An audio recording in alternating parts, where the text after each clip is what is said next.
நிறுத்திட்டியம்மா. ஒரே மகனோட நிறுத்திட்டியே.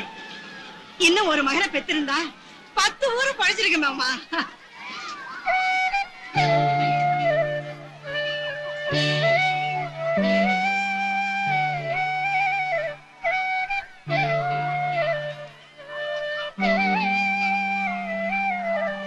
நடந்தது உன் தப்பு இல்லம்மா. அந்த பையன் எப்படி இருக்கானோ, எங்க இருக்கானோ? இன்னைக்கு என்ன நடந்ததுன்னு கேளு.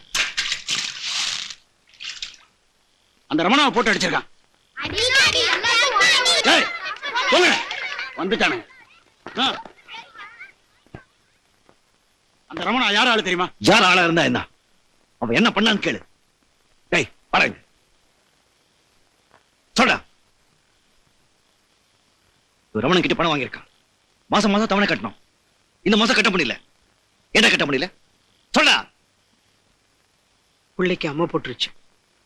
பணம் எல்லாம் ஆஸ்பத்திரிக்கும் வைத்தியத்துக்குமே செலவாயிடுச்சு. அதுக்கு அந்த ரமணன் என்ன சொன்னா? சொல்டா.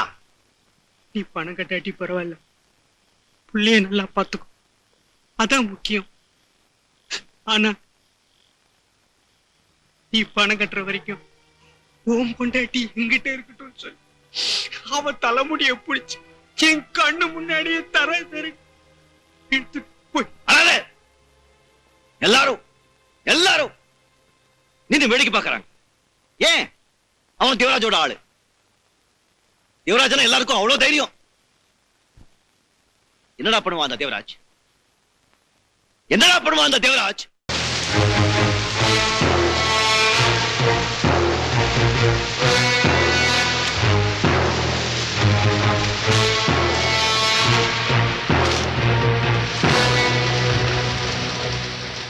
ரமணா ஹாஸ்பிட்டல்ல இருக்கான்.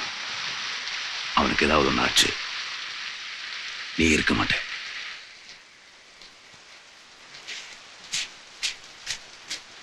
தேவராஜன், என்ன செய்வே தேவராஜ்?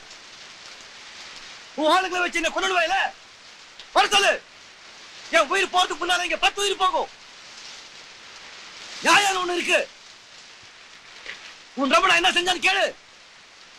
என்ன செஞ்சான்? வந்துலோ கேளாமே மிரட்டாத.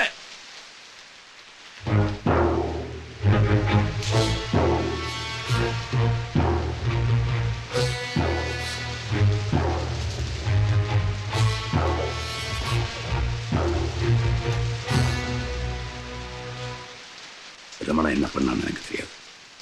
ஆனா 10 வருஷமா என் கூட இருந்திருக்கான். அவன் ஹாஸ்பிட்டல்ல இருந்து திரும்பி வரல, இந்த சூழ்நிலை இருக்க மாட்டான்.